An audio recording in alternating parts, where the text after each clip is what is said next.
네, 안녕하세요.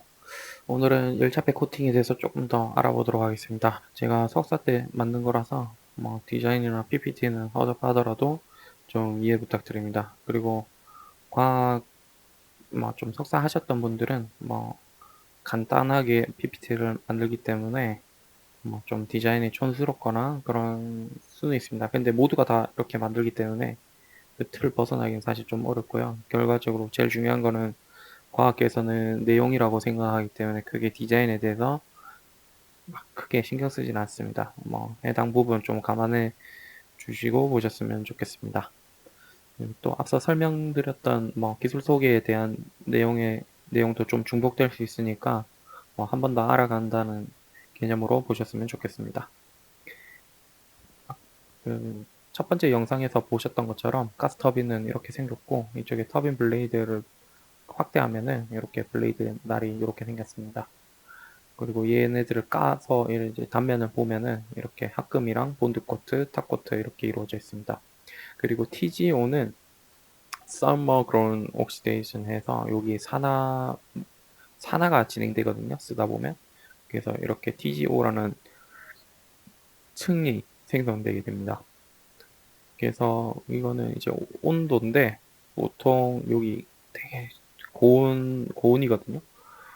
완전 고온으로 이렇게 막 여기 고온에서 압축시키기 때문에 공기는 팽창되겠죠. 공기는 팽창되고 좀 하여튼 고온에서 이제 열을 달궈 가지고 공기를 팽창시킵니다. 그랬을 때 이제 뭐 한 1200도 뭐 많이 되면은 1600, 1800도 뭐 이렇게까지 되는데 하여튼 온도가 그럼 표면은 엄청 높겠죠. 그래서 여기가 뭐 한 1200도 정도라고 보시면 되고 이제 그러면 EBPVD나 APS로 만든 이 산화물 세라믹 층이 내열 코팅이 이제 표면 온도는 한 1200도 가량이 됩니다. 근데 이 층을 지나면 지날수록 온도가 점점점 줄어들겠죠. 이제 열 전달이 크게 안 되니까 열 전도율도 낮고 이 세라믹 재료들은 이제 열에 우수합니다. 그래서 이 두께는 뭐 0.1에서 3mm라고 되어 있는데 보통 한 1000 마이크로, 한 0.1mm, 1mm구나, 1mm, 1mm 정도 많이 사용하고요. 3mm 같은 경우에는 좀 이제 1mm로 했을 때 이제 페일러가 일어날 수 있으니까 오래 쓰려고 막 3마이크로까지 뭐 하긴 하는데 3마이크로까지 한 거를 보지 못했어요. 하여튼 뭐 1mm, 2mm 뭐 이 사이에서 많이 하는 것 같고 그리고 TGO가 여기 잘 안 보이는데 0.4에서 40 마이크로 이렇게 계속 쓰다 보면은 옥시 산화가 돼가지고 여기 TGO라는 층이 계속 생깁니다. 그리고 본드 코트는 30에서 100 마이크로 정도 하고 이제 슈퍼알로이는 1에서 4mm 그리고 이쪽 엔진에는 쿨링 에어가 계속 있겠죠. 이게 1200도로 계속 노출되면은 얘네들 계속 온도가 1200도까지 이제 세츄레이션 될 거잖아요. 그렇게 하면은 이게 다 녹아내리거나 뭐 변형되거나 문제가 생기기 때문에 에어 쿨링을 하게 됩니다. 그러면은 이제 실제로 슈퍼알로이에 전달되는 온도는 뭐 한 800도 뭐 이 정도까지 떨어지겠죠. 그래서 이제 슈퍼알로이가 버틸 수 있는 온도만큼 이제 얘네들이 보호해 준다고 보면 됩니다. 본드코트는 이 둘 간의 열팽창 계수 차이에 의한 스트레스를 좀 줄여주고 그다음에 얘네들 자체도 이제 온도를 이렇게 조금 떨어뜨리는 효과가 있습니다. 그래서 뭐 이렇게 구조가 생기게 된 이유는 간단합니다. 그냥 온도가 높으면 높을수록 에너지 효율이 올라가는데 이 슈퍼알로이는 1200도, 1400도까지 견딜 수가 없으니까 이거를 견디기 위해서 뭐 제일 처음에는 본드 코트도 없었겠죠. 탑 코트로 이제 세라믹을 코팅을 했더니 계속 떨어져 나가고 이제 오래 못 쓰니까 이제 본드 코트층을 개발했겠죠. 얘네 둘 사이에 박리되는 이유가 뭘까? 왜 이 얘네를 슈퍼알로이에 코팅을 하면은 금방 떨어져 나갈까? 고민을 했겠죠. 옛날 사람들이. 그래서 이제 본드 코트를 개발해서 아 이게 열팽창 계수 차이에 의해서 이게 응력이 생기면서 얘네들이 떨어져 나가구나 하는 거를 이제 알고 나서 본드 코트를 도입을 했을 거예요 아마. 그래서 어제 봤듯이 뭐 처음에 알루미나를 통해서 뭐 했다가 뭐 점점점 변해서 니켈 크롬 뭐 이트리아 이런 합금을 해서 본드 코트를 하는 것 같습니다. 그래서 이 TBC라는 부분은 이 본드 코트와 탑 코트를 이렇게 합쳐서 TBC라고 하고요. 썸머 베리어 코팅. 이쪽에 탑코트, 본드코트 되어 있죠. 그리고 메탈 파트를 이제 핫가스 스팀으로부터 보호합니다. 그래서 에너지를 효율을 높이는 데 기여를 하고요. 그 다음은 이제 앞에 설명드린 이트리아 스테빌라이즈드 지르코니아에서 이트리아가 첨가된 지르코니아입니다. 이거는 이제 이 지르코니아에 이트리아를 조금씩 첨가해가지고 이제 평가를 한 거고, 이거는 이제 페일러 모드 아까도 봤듯이 뭐 6에서 8, 뭐 이쪽이 가장 좋은 열 내구성을 갖는데, 그 이유는 T 프라임 베이스, 테트라고날 프라임 베이스인데, 아까도 설명드렸듯이 아까 이쪽인 줄 알았는데 이게 2분의 1로 나누니까 곱하기 2를 해야 되나 봐요. 그래서 뭐 한 6에서 7, 이게 목이면은 이게 이쪽을 곱하기 2를 해야 되구나. 8 정도니까 뭐 이쪽 영역인가 보네요. 그래서 뭐 이쪽에서 보면은 한 550, 600도 사이에서 테트라고날이 되죠. 그래서 여기서 이제 급냉을 확 시켜버리면은 테트라고날 프라임 페이스가 됩니다. 테트라고날과 그 테트라고날이랑 조금 다른 페이스인데, T 프라임 페이스가 하여튼 뭐 A와 C는 격자 레티스 ABC가 아마 있을 텐데 그 레시오고, 그 다음에 페로 엘라스틱 터프닝 이펙트가 뭐 생기면서 이렇게 너무 많이 넣으면 이게 레시오가 커지나 봐요. 그래서 큐빅 가까이 되니까 이게 페일러가 좀 잘 되고, 하여튼 T 프라임이 좋아서 이렇게 6에서 8% 사이 이렇게 하고, 그 다음에 이 6보다 작게 되면은 스폰테니어스 디라데이션이 자연적으로 이제 페이스가 변화되거든요. 그럼 이제 모노클리닉으로 바뀐다는 뜻이죠. 그래서 모노클리닉으로 변하면 부피 팽창 되면서 내부에 응력이 발생해서 코팅이 이제 좀 파손되는 그런 문제가 있습니다. 그래서 T 프라임 페이스를 유지하는 게 내구성에 가장 좋고, 그리고 이게 T 프라임 페이스가 왜 좋냐면은 뭐 페로일라스틱 터프닝 이펙트가 생기면서 뭐 좋아지는 것 같습니다. 저도 오래돼서 다 까먹어가지고 정확히 기억은 안 나네요. 뒤에 뭐 자료가 있긴 한데 시간이 되면은 또 한번 보겠습니다. 그래서 뭐 하여튼 탑코트는 이트리아 스틸라이즈드 실리코니아를 가장 많이 사용하고 있다, 뭐 그런 내용입니다. 그래서 얘네들 같은 경우에는 하이 코에피션트 오브 서머 익스펜션, 이게 하이 코에피션트가 이제 뭐냐면은 세라믹 재료 중에서 높다는 뜻이에요. 그러니까 금속에 가까운 열팽창 개수를 가지고 있다는 뜻이고, 그리고 이게 T 프라임 페이스로 이제 상이 안정돼 있고, 그리고 세라믹이니까 당연히 터프니스도 좋고, 그리고 뭐 듀라빌리티, 이건 내구성이죠. 하여튼 뭐 다 좋다, 이거를 쓰면 다 좋다는 뜻입니다. 그리고 이 대표적인 탑코트 하는 방법은 앞서 설명드린 것처럼 APS와 EBPBD가 있고, 이 APS의 장점은 이제 가격이 싸다, 이게 제일 큰 장점입니다. 모든 산업은 가격이 싼 거를 써서 양산을 하기 때문에 가격이 싼 게 최고입니다, 무조건. 그래서 이 방법이 가장 많이 사용되고 있고, 그 다음에 로우 서머 컨덕티비티, 이제 열 전도율이 낮다는 거죠. 그러면은 열팽창 개수도 뭐 이트리아가 좋고 뭐 열 전도율도 낮으면 최고겠죠. 근데 단점은 이제 열 내구성이 좀 약해요. 왜냐면 이게 스플랫이 하나하나 이렇게 덕지덕지 붙어 있는 거기 때문에 충격을 받으면 얘네들이 막 떨어져 나가겠죠. 이게 잡아주는 게 없으니까. 그래서 코팅이 좀 내구성이 약하다, 그런 단점이 있습니다. 그리고 이제 EBPBD로 만든 거는 아까 그 전 영상에서 제가 약간 이렇게 뭐 이렇게 잘한다고 했었죠. 뭐 그런 것처럼 이렇게 제 걔네들끼리 여기는 되게 미세하고 커지면 커질수록 이게 점점 이제 커지는 방향으로. 그러면은 얘네들이 충격을 받더라도 이 주변이 빽빽하니까 이게 좌우로 이렇게 막 압축이 되어 있다고 해야 되나? 그럴 거잖아요. 그러면 이제 이게 데미지를 입더라도 떨어져 나가는 게 일부분만 떨어져 나가고, 이렇게 층이 스플랫처럼 이렇게 넓게 한 덩어리가 뭐 이렇게 떨어져 나갈 일은 없겠죠. 그러니까 내구성이 되게 좋고, 이제 단점은 이제 하이 서머 컨덕티비티인데, 이게 하이가 이 얘에 비해서 높다는 거지. 이제 서머 컨덕티비티는 대부분 물질에 의존하기 때문에 뭐 구조도 물론 영향이 있겠지만은 재료 자체가 열 전도율이 낮은 거기 때문에 얘 APS에 비해서 EBPBD를 만들면 높다는 뜻입니다. 그리고 하이 프로세스 코스트 이게 굉장히 비싸요. 이 일렉트론 빔을 만드는 것도 일단 가격이 비싸고 그리고 이 챔버 내부가 진공이거든요. 진공 장비도 따로 붙어야 돼요. 뭐 로타리 펌프 뭐 막 해가지고 매우 고진공을 해야 되기 때문에 로타리 펌프만으로 해서는 안 되고 또 추가로 더 비싼 진공을 잡아야 됩니다. 그래서 이렇게 미세 구조는 보신 것처럼 이렇고요. 그래서 본드 코트는 얘네들은 보면 울퉁불퉁하죠. 본드 코트가 이 울퉁불퉁한 이유는 이제 이 서머 드라빌티를 개선하기 위해서 이 표면을 이렇게 만들면 이 코팅이 더 잘 달라붙어 있거든요. 그래서 이 얘네들은 울퉁불퉁한 거고 얘는 플랫하게 이제 만든 것처럼 보이는데 얘 부분을 또 확대하면 막 울퉁불퉁할 겁니다. 울퉁불퉁한데 그래도 얘보다는 좀 더 플랫해도 얘네들 코팅이 성장하고 뭐 하는데 전혀 문제가 없다. 뭐 그런 내용인 것 같습니다.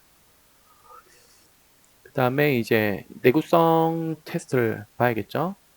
그래서 얘는 서머 스프레이, 얘는 EBPBD 똑같이 4,000시간을 이제 했습니다. 실험을 했더니 이제 보시면은 여기 TGU가 아까 서머 그론 옥사이드라고 이제 이쪽에 산화가 진행이 됐죠. 이렇게 까무잡잡하게 산화가 진행이 됐고 여기도 똑같이 산화가 진행됐습니다. 근데 보시면 얘네들은 완전 떨어졌어요. 코팅이 이렇게 보시면 좀 떨어져 나갔죠. 이렇게 완전 박리가 돼서 떨어져 나갔고 그 다음에 EBPBD로 만든 거는 뭐 조금씩 뭐 코팅 내부에 조금씩 뭐 좀 떨어지긴 했지만 이 코팅 전체가 떨어져 나간 건 아니에요. 그래서 보시면은 EBPBD는 이제 세그멘티드 마이크로 스트럭처 해가지고 이게 내구성이 좋다 뭐 그런 뜻이에요. 그래서 이제 발전 방향은 뭐 C 코팅의 하이 서머 듀라빌리티 내구성 좋은 거 두껍고 내구성 좋게 만든 거다. 당연히 두꺼우면은 열 이제 전달이 적게 되니까 더 높은 온도에서 사용해도 이제 슈퍼알로이에 전달되는 온도가 낮겠죠. 그래서 이게 두껍게 만드는 거고 그리고 내구성이 당연히 좋아야 되니까 내구성 좋게 만드는 게 트렌드다 뭐 그런 뜻이에요. 그래서 이제 만든 게 서스펜전 플라즈마 스프레이법이에요. 이제 APS에 이제 EBPBD 방식의 미세 구조로 갖게끔 만든 거거든요. 이게 결국에는 이 플라즈마 스프레이를 쏠 때는 입자 분말 사이즈 크기가 뭐 수십 마이크로예요. 아까 보셨던 것처럼 여기 보시면 30에서 70이잖아요. 되게 SPS에 비하면 엄청 큰 거거든요. 30에서 70 마이크로의 피드 파우더를 쓰다가 이제 얘를 엄청 갈아가지고 1에서 4 마이크로 정도로 돼서 그리고 솔벤트를 넣어가지고 얘네를 솔루션으로 만든 다음에 이렇게 펌프를 통해서 이게 분사되게끔 해가지고 그러면 피드 스톡 사이즈는 서브 마이크론에서 5 마이크로 사이 뭐 이렇게 된 건데 하여튼 이렇게 작게 만들면은 이런 미세 구조로 만들 수 있습니다. 그래서 이게 분사되면서 이제 형성되는 이 뭐라고 해야 될까 메커니즘이라고 해야 되는데 이제 솔벤트가 이제 처음에 기화돼서 날아가겠죠. 솔벤트가 날아가고 나면은 요 파우더들이 플라즈마를 맞으면서 동그랗게 이렇게 바뀝니다. 바뀌면서 이게 들러붙겠죠. 스프레이니까 똑같이 스플랫들이 막 들러붙는데 이게 크기가 0.3에서 1 마이크로 수준으로 이제 형성되면서 이렇게 미세 구조로 가는 겁니다. 이제 약간 EBPBD랑 좀 비슷해졌죠. 그래, 이게 세그멘티드 마이크로 스트럭처인데 아무튼 이런 식으로 되고 여기 크랙이 막 생깁니다. 그래서 이거를 하면 장점이 뭐냐? 뭐 이제 가격이 싸잖아요. 아까 플라즈마 스프레이가. 그래서 가격이 싸고 그 다음에 이런 EBPBD와 유사한 미세 구조로 가지니까 서머 듀라빌리티가 높고 내구성이 좋고 열 전도율도 뭐 낮고 뭐 하여튼 이런 게 만들기 위해서 SPS 서스펜션 플라즈마 스프레이법을 사용했습니다. 그래서 이제 APS와 SPS를 비교를 해보면은 뭐 똑같아요. 플라즈마로 쏘는데 뭐 이 파우더 입자가 크기만 작은 거죠. 그래서 보면 얘네들은 30에서 70 마이크로 파우더 입자를 썼는데 이제 SPS는 서브 마이크론에서 5 마이크로 정도 돼서 뭐 이런 게 있고 또 이제 파티클 벨로시티에서 이게 입자가 분사될 때 속도인데 이게 200에서 300 미터 퍼 세크가 되는 건데 이제 얘네들은 뭐 이거보다는 속도가 좀 느리네요. 200 언저리 되는 거고 그리고 이제 스톡 넘버라고 있는데 이 스톡 넘버가 뭐냐면은 이제 보시면은 specific mass diameter velocity 뭐 이게 속도, molecular viscosity, thickness of flow boundary layer in front of substrate 해가지고 이게 가장 중요한 건데 이게 뭐냐면은 이제 플라즈마가 결국에는 기체로 이루어진 건데 엄청 에너지가 높은 하이 에너지 기체잖아요. 그게 이제 요게 막 분사되면은 기체에 이게 맞고 튕겨져 나와서 이게 약간 막처럼 이렇게 플로우 바운더리 레이어라는 게 생기게 됩니다. 이거는 제가 지어낸 게 아니고 똑똑한 과학자들이 이걸 만들었어요. 설명하기 위해서. 하여튼 이 바운더리 레이어가 이제 이쪽에 입자들이 이쪽 सब스트레이트에 달라붙지 못하는 일종의 방해하는 역할을 하거든요. 그래서 이거를 뚫고 들어가야 이제 이쪽에 뭐라고 해야 되나 이 코팅들이 이제 기지에 달라붙어서 코팅이 되기 때문에 하여튼 이 얘네를 뚫는 게 가장 좋습니다. 그래서 스톡 넘버가 1보다 크면은 대부분 달라붙는다고 보시면 돼요. 근데 스톡 넘버가 1보다 작으면은 잘 못 달라붙어요. 하여튼 그런 거를 수식으로 뭐 스톡스라는 사람이 만든 건지 모르겠지만 하여튼 스톡스 넘버 되게 유명합니다. 그래서 이것 때문에 뭐 미세 구조가 APS와 SPS가 차이가 생긴다. 뭐 그렇게 보시면 됩니다. 저도 이게 사실 좀 지나서 제가 말했던 게 틀릴 수도 있어요. 좀 더 자세히 확인을 해보시고 뭐 그냥 이런 게 있다더라 이 정도로만 알고 계시면 될 것 같습니다. 뭐 좀 더 자세히 공부하시는 분들은 이거에 대한 이론을 조금 더 공부해 보시는 거를 추천드립니다. 그래서 스톡 넘버는 결국 위쪽은 피드 스탁 텀이고 아래쪽은 플라즈마 텀입니다. 그래서 뭐 플라즈마를 쏠 때 뭐 그 가스를 뭐 어떻게 쓰느냐 뭐 이런 거에 따라서 뭐 이게 달라지는 거고 우리가 조절할 수 있는 거는 입자 크기랑 뭐 속도 뭐 이런 거를 조절할 수 있겠죠. 그래서 이런 거를 하면은 이제 스톡 넘버보다 1보다 크게 작게 뭐 이렇게 하면서 미세 구조를 조절할 수 있다. 뭐 이 정도로 이해하시면 됩니다. 그래서 하여튼 뭐 4YSG가 3몰% 이트리아 스테빌라이즈드 지르코니아입니다. 그래서 뭐 이거를 저는 500에서 600 마이크로 코팅을 했네요. 그래서 뭐 이 암드라이 386-2라고 이게 뭐 그때 그 본드코트 재료 이 파우더 모델명입니다. 그냥 삼성 QLED, 뭐 LG OLED TV 뭐 이런 것처럼 그냥 파우더 이름이에요. 그냥 암드라이 386-2 그리고 이 기재는 마임 247 슈퍼 알로이를 썼었고요. 그래서 보면은 이제 제가 이 변수 공정 변수라고 하죠. 이거를 한 게 입도 크기 D50 그리고 RA 표면 서페이스 러프니스인데 이게 표면 기재 러프니스를 바꿔가지고 총 4가지를 실험을 했습니다. 그리고 입도 크기는 이제 파인 콜스 2개를 만들었는데 얘는 엄청나게 간 거예요. 그냥 플레이터리 밀도 하고 볼 밀도 해가지고 막 6시간, 24시간 무식하게 엄청 갈았죠. 그래서 입도 사이즈를 엄청 작게 만든 거예요. 보시면 이게 1마이크로 스케일 사이즈인데요. 1마이크로도 안 되는 애들이 엄청 많죠. 그래서 이제 이게 입도 분석기를 통해서 입도를 분석해봤더니 D50 이게 평균 한 0.56 마이크로 정도 되더라. 이런 입자를 이용해서 서스펜션을 하나 만들고 그 다음에 얘는 볼밀만 24시간 해가지고 그 30에서 70 파우더 그거 있잖아요. 그거를 2.2 마이크로 수준까지 이렇게 간 거예요. 24시간 볼밀 하면은 D50이 한 2.2 정도 되더라. 그래서 이거 2가지 입자를 각각 서스펜션을 만들고 그 다음에 표면 이제 본드 코트의 표면 조도를 이제 처음에 받은 그대로 이제 공장에서 제가 오더를 했잖아요. 그 오더 받은 게 측정해 보니까 RA 값이 6.38 마이크로. 그다음에 제가 폴리싱을 또 좀 해가지고 맨질맨질하게 만든 게 0.1 마이크로 RA.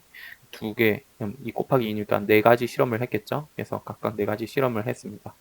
그래서 코팅 조건은 똑같이 했고요. 아크 볼테이지 150, 아크 커런트 220, 파워는 이 둘 곱해서 뭐 했을 텐데 하여튼 뭐 100. 그다음에 이제 피드 레이트는 이제 슬러리 이 서스펜전을 뭐 시간당 얼마나 주입해 주는지 그리고 워킹 디스턴스는 플라즈마 건과 이제 표면 그 기재 간 거리 이렇게 75mm 해서 플라즈마를 쏴서 이제 만들었습니다. 이거는 그 아까 말씀드린 파인이랑 컬스, 이제 볼밀이랑 플레이터리 밀 뭐 이렇게 나눈 거 입도 분석 결과가 이렇게 나온 거고요. 그래서 이 입도 분석기에 넣어서 이제 여러 번 실험을 해서 이 표준 정규 분포와 비슷한 이 그래프가 나올 때까지 노가다를 했습니다. 그래서 이거 신뢰할 수 있을 만한 그런 데이터고요. 그래서 이 부분은 사실 뭐 한번 꺾었다가 이렇게 올라가는데, 뭐 이거는 제가 정확히는 모르겠습니다만은 이제 플레이터리 밀로 이렇게 엄청 작은 애들 요런 애들 있잖아요. 요런 애들이 여기 형성되고, 그 다음에 조금 큰 애들 요런 애들이 요렇게 분포하는 두 가지 분포를 동시에 가지고 있는 것 같습니다. 그리고 이제 보면은 그룹, 아까 네 가지 실험을 했다고 했잖아요. 그래서 그룹 1입니다. 얘는 D50 입도 크기와 RA 표면 조도의 비가 11.4일 때 이렇게 보니까 약간 EBPBD랑 좀 비슷하죠. 이렇게 위에서 보면 약간 브로콜리처럼 생겼고, 이 단면을 잘라 보니까 이렇게 EBPBD처럼 밑에는 가늘지만 위에는 커지는 이런 미세 구조, 그리고 이 버티컬 크랙도 뭐 좀 보이는 것 같고요. 그래서 XRD로 엑스레이를 통해서 이제 상 페이스를 분석할 수 있습니다. XRD를 통해서 각 똑같은 재료라도 아까 보신 것처럼 모노클리닉, 테트라고날, 뭐 큐빅 이런 페이스가 다양하게 있거든요. 그래서 그 예전에 똑똑한 사람들이 그걸 다 찍어가지고 노가다를 해가지고 표를 다 만들어 놨습니다. 그거랑 비교해 보니까 이거는 테트라고날 프라임 페이스구나. 플라즈마로 쏠 때 이제 고온으로 이제 찢어지고 이제 상온에서 급속하게 생각되니까 T'프라임 페이스가 잘 만들어진 겁니다. 그렇게 잘 만들어졌구나 하고, 이제 파티클 사이즈, 이거는 뭐 이걸 대해서 좀 설명한 건데, 결국 입자 사이즈보다 이 RA 값이 엄청나게 클 때 이런 미세 구조를 만들어지더라. 보시면 여기 막 조금씩 엄청 미세한 입자들이 막 달라붙어 있죠. 이게 아까 그 서스펜전 플라즈마 스프레이를 해서 입도가 작기 때문에 이렇게 막 미세하게 얘네들이 달라붙습니다. 보시면 여기 마이크로도 아니지, 지금 거의 나노포어죠. 나노포어들이 막 많이 존재하는 걸 알 수 있습니다. 그리고 이번에는 이제 2.9, B가 2.9, 그러니까 입도가 살짝 커졌죠. 그 볼밀만 24시간 하는 애들, 걔네들을 통해 해서 이렇게 코팅했더니 위에서 보니까 약간 뭐 우둘투둘한 뭐 이런 형태네요. 그죠? 우둘투둘하고, 그리고 본드 코트 여기 내도 막 크랙이 이렇게 막 가있죠. 그리고 이 층이 되게 덴스한 것 같습니다. 그죠? 덴스한데 이 버티컬 크랙이 막 가있어요. 이 버티컬 크랙이 있으면은 이제 좀 내구성이 좋거든요. 왜냐면은 얘네들이 완전 덴스하게 이렇게 있으면은 이 밑에 이쪽에서 페일러가 일어나고, 이 크랙이 생긴 게 결국 이 코팅층 내에 있던 스트레스가 이제 스트레스 릴렉세이션 하면서 이 크랙이 버티컬로 생기는 거라서, 이게 내구성 측면에서 보면은 되게 좋습니다. 왜냐면 코팅 내에 막 에너지가 많았던 거를 버티컬 크랙으로 다 해소를 해놨기 때문에 이 본드 코트와 탑 코트 계면 사이의 스트레스는 분명히 적을 거예요. 그래서 이게 조금 더 도움이 된다고 기억하고 있습니다. 그 다음은 이제 이게 표면이 본드 코트를 폴리싱해서 매끄러운 상태, 그리고 이 입도도 완전 폴리싱이 아니지, 볼밀, 플레이터리 밀 해서 완전 입도가 작은, 가장 이 비가 낮은 대주군일 때 이제 했습니다. 그래서 했더니 완전 엄청 덴스하죠? 보시는 것처럼 완전 덴스하고 크랙이 엄청나게 많습니다. 버티컬 크랙. 그리고 여기 보시면은 이게 초점이 이 SEM이 꾸려가지고 정확히 안 잡혔네요. 하여튼 여기 보시면 막 포들도 많이 있고 이 버티컬 크랙도 많더라. 그래서 하나 더 있네요. 하나 더는 그룹 4는 이제 이 파우더 입도는 크고 표면 조도 이 본드 코팅이 완전 매끈할 때, 이럴 때는 그냥 코팅이 떨어져 나가 버렸네요. 그래서 이 스트레스 릴렉시에이션을 버티컬 크랙이 생기기도 하지만은 이것보다 요 둘 간의 스트레스가 이렇게 박리되는 형태로 이제 나타나는 겁니다. 그래서 뭐 실험을 했더니 이제 요렇게 크게 세 가지로 나오죠. 하나는 콘 타입 컬럼날 스트럭처, EBPV랑 비슷한 이런 구조가 생성되는 거고, 또 요 두 개는 이제 버티컬 크랙이 되게 많은 구조가 되는 거고. 근데 보면 얘가 더 덴스해 보이죠? 그래서 좀 차이가 있지만은 하여튼 이렇게 버티컬 크랙이 많이 생성되고 이 박리는 되지 않더라. 그리고 이제 얘는 이제 둘 다 이게 B가 낮으면은 아예 그냥 박리가 일어나더라. 뭐 이렇게 보시면 됩니다. 그 다음은 이제 이 왜 이런 미세 구조가 생성되는지에 대한 고찰입니다. 그래서 아까 말했던 모멘텀 이쪽에 스톡 넘버, 그 다음에 이게 쿤센 이펙트인데 이게 뭔지 정확히 기억이 안 나요. 저도 오래돼가지고. 하여튼 얘네들 두 개 때문에 뭐 우선 입자가 날아갈 때 이게 아마 열 전달 뭐 그런 것 같은데 입도 크기랑 이 람다가 이제 플라즈마의 그 뭐라 해야 되나 입도에 전달할 때 열 에너지를 전달할 때 그 파장 뭐 아마 그런 걸 거예요. 저도 정확히 기억이 안 나는데 하여튼 그 입도 크기가 너무 작으면은 플라즈마 이제 가스가 지니고 있던 열 에너지를 이 서스펜전 이 얘네들 결국 작은 그 파우더 입자잖아요. 걔한테 열 에너지를 100%다 전달을 못하게 됩니다. 뭐 그러면서 뭐 생기는 뭐 현상인데 하여튼 뭐 저도 정확히 기억이 안 나요. 그런 거고 그래서 이제 सब스트레이트에 이제 얘네들이 막 달라붙겠죠. 입도가 작은 애들, 얘는 입도가 좀 큰 애들, 볼밀 24시간 하는 애들, 얘는 플레이터리 밀이랑 볼밀이랑 같이 하는 애들, 뭐 이렇게 뭐 이해하시면 됩니다. 그래서 뭐 이렇게 막 들러붙는데 뭐 이게 뭐 또 섀도우 이펙트가 뭐 있는데 뭐 스프레이가 이렇게 날라오면은 이게 균일하게 막 쌓여야 되는데 이게 뭐 그러지 않더라. 뭐 이쪽은 잘 안 쌓이고 뭐 이쪽에 많이 쌓이더라. 뭐 그런 걸 거예요. 하여튼 그런 게 있고 이제 이게 스플랫 스태킹 이게 날라오는 서스펜전들이 스태킹 될 때 이런 메커니즘이고 얘는 이제 데포지션이 끝난 다음에 이제 쿨링 상온에 쿨링 되잖아요. 그때 이제 퀸칭 뭐 이렇게 엄청나게 급냉가 하는 걸 퀸칭이라고 하는데 그래서 퀸칭과 비슷한 수준의 그런 이제 열 히스토리를 가지게 되는데 그때 뭐 하여튼 코팅을 하고 난 직후에는 이게 이제 되게 플라즈마의 에너지를 다 받아가지고 걔 되게 열 에너지가 높을 거예요. 근데 이게 이제 점점 쿨링 되면서 이걸 스트레스 릴렉세이션이 될 때 이제 버티컬 크랙이 쫙쫙쫙쫙 생기겠죠. 이렇게 쫙쫙쫙쫙 생기는데 이 표면 조도가 이 울퉁불퉁 할 때는 얘네들이 그나마 좀 잘 붙어 있는데 이게 매끈하면은 이게 열 에너지를 버티컬로 다 스트레스 릴렉세이션이 안 되고 이 패러럴한 방향으로 이게 스트레스가 막 해소되면서 이게 막 그냥 떨어져 나가는 거예요. 코팅이 박리되는 거예요. 이런 메커니즘을 통해서 1, 2, 3번의 미세 구조가 뭐 생겼다. 그렇게 보시면 돼요. 이거 이쪽에 나오네요. 한 번 더 콘센 이펙트 해가지고 이게 민 프리패스 뭐 플라즈마 몰레큘러 아톰 이 거리 그러니까 이게 이동 거리예요.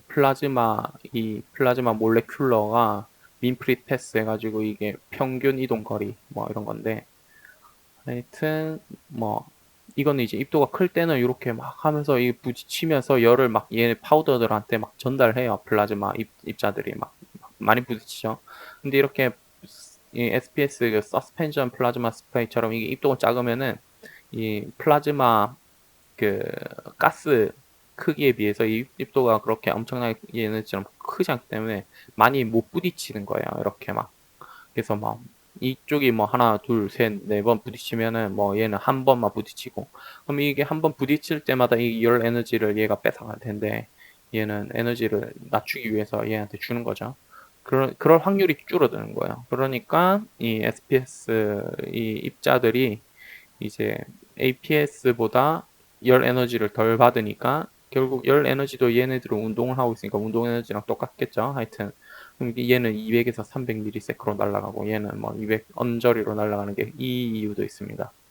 그래서 이렇게 날아가는 거고, 그래서 few 마이크로미터가 되면은 이게 1000K, 만 K에서 이 쿤센 이펙트가 이게 중요해집니다. 그래서 이런 힛이랑 모멘텀 트랜스퍼가 이게 스몰 파티클, 이쪽에 작게 엄청나게 줄어든다 뭐 그런 거예요. 얘가 뭐 한 5번 6번 부딪힐 때 얘는 한 번 할까 말까 뭐 이런 식으로. 그래서 뭐 이쪽에 플로우 바운더리 레이어를 이쪽에 뚫어야 되는데, 이 수직에 날라오는 애들은 막 뚫고, 그리고 이게 입도 노란색이 되게 작은 애들이에요. 예, 초록색은 상대적으로 조금 큰 애들이고, 그래서 뭐 이쪽이 막 이렇게 가생이로 이렇게 많이 되고 뭐 그런 뜻입니다. 그래서 로우 모멘텀 파티클이랑 하이 모멘텀 파티클이 나누어 가지고 이렇게 뭐 들러붙는다 뭐 그런 뜻입니다. 그래서 파인 파티클이랑 러프 서피스에서는 이제 쉐도잉 에러가 생기면서 뭐 이렇게 달라붙어서 이 컬럼날 스트럭처가 형성이 되는 거고, 그 다음에 다른 케이스는 뭐 달라붙는 거는 잘 달라붙겠죠. 이렇게 데니스하게 잘 달라붙는데, 얘네들은 이제 여기 있죠. 이제 쿨링, 퀸칭하는 과정에서 이렇게 스트레스가 애프터 코팅에는 스트레스 이 디스트리뷰션이 이제 이렇게 패러럴하게 뭐 보통 이렇게 하여튼 잘 돼 있다가 이제 이 캔칭이 일어나면서 쿨링이 일어나면서 이 스트레스 릴렉세이션을 하면서 이렇게 응력이 줄어드는 방향으로 얘네들이 가겠죠. 그래서 막 크랙이 생깁니다. 근데 이게 버티컬로 생기면 되는데, 이게 텐사일이랑 어디전이랑 이게 스트레스가 막 싸우다가 에라이 못 버티겠다며 얘가 코팅이 떨어져 나가는 거죠. 이렇게. 그리고 뭐 이쪽에 뭐 relatively hot zone, 뭐 cold zone 뭐 이런 거 있고, 뭐 이렇게 뭐 된다 보시면 됩니다. 그래서 뭐라 적어놨나. 뭐 이쪽은 필요하시면 한번 읽어보시면 되고요. 하여튼 뭐 메커니즘은 이렇다. 그래서 입자 크기가 클 때 작을 때 이렇게 나뉘고, 그 다음에 이 표면 러프니스와 파티클 사이즈 이펙트에 의해서 이게 섀도우 이펙트 일어나면서 이게 컬럼날 스트럭처가 되고, 이 다른 경우에는 덴스 코팅 레이어가 생긴 다음에 이제 인플레인 텐사일 스트레스 릴렉세이션이 일어날 때 버티컬 스트럭처가 생성되기도 하고, 이 딜라미네이트 코팅이 떨어지기도 하고, 그랬을 때 여기는 이 어디전 스트렝스가 인플레인 텐사일 스트레스보다 뭐 더 클 때는 버티컬, 이게 더 작을 때는 이 코팅이 떨어져 나간다. 그래서 이 제가 비율로 나타냈죠. 표면 서피스 러프니스랑 RA, 그 다음에 입도 크기 D50 뭐 이렇게 비율을 했습니다. 그래서 이렇게 해서 각각 경우에 대해서 이제 파티클, 그 다음에 표면 조도와 이제 이 스태킹 될 때, 그리고 그 이후의 과정에 따라서 이렇게 변하더라 뭐 이렇게 했습니다.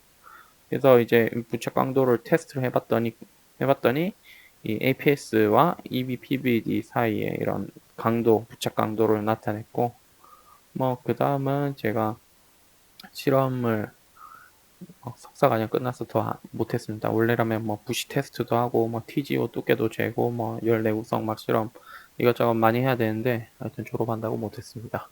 뭐 이때 막 이제 이 구조를 처음 이제 만들고 관찰을 했었거든요. 그래서 이 구조를 값비싼 플라즈마 스프레이법으로 EBPBD처럼 미세 구조를 만들어서 저 나름 되게 재밌었어요. 이 공장 조건도 찾고 막 해가지고 막 더 박사 과정까지 막 할까 말까 하다가 석사 졸업하고 취업을 했는데, 하여튼 이때 좀 연구개발에 흥미를 많이 느꼈어요. 그래서 이런 부분이 되게 재밌었고, 좀 학교에서 공부만 하다가 그 이론이랑 뭐 이런 걸 같이 실험을 하고 그게 점점점 좋아지는 특성 개선도 하고 이러니까 되게 재밌더라고요. 그래서 뭐 이 뒷장은 이제 뭐 앞에 설명 들어올 때를 대비해서 뭐 만든 건데, 플라즈마는 결국 고체, 액체, 기체 다음에 이제 이온화까지 된 건데 하여튼 에너지가 이렇게 갈수록 많아지는 겁니다. 에너지 상태가 높은 상태.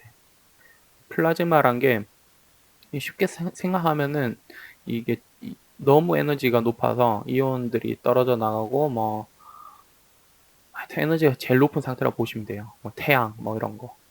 기체가 보통 액체, 고체, 액체, 기체까지만 이제 생각하고 그 이외에는 이제 플라즈마는 뭔지 잘 모르는데 그냥 기체보다 에너지 상태가 높은 거를 플라즈마라고 보시면 됩니다. 그리고 이거는 뭐 엔트로피랑 이 온도, 이 가스를 뭘 쓰냐에 따라서 이제 이 온도랑 엔트로피랑 뭐 이게 다 달라지거든요. 그래서 플라즈마를 세팅할 때 어떤 가스를 써야 되는지에 대한 그런 거고, 뭐 이런 것도 추가로 뭐 이 가스를 막 여러 개 섞었죠. 뭐 섞었을 때 어떻게 뭐 변하는지 뭐 이런 백데이터입니다. 그리고 이거는 페로일레스틱 터프닝에 대한 건데 그 이트리아 스테릴라이즈드 지르코니아가 그 아까 팔몰보다 높았을 때는 이게 떨어졌잖아요. 그에 대한 이야기인 것 같습니다. 읽어보시면 될 것 같고, 이것도 페로일레스틱 테트라고날 머티리얼. 이게 G축 방향으로 도메인이 뭐 C축이랑 패러를 하는데 이게 뭐 리오리엔테이션 되면서 이게 에너지를 막 흘려보내거나 뭐 그럴 거예요. 그래서 뭐 하여튼 더 좋다 뭐 그런 내용일 겁니다.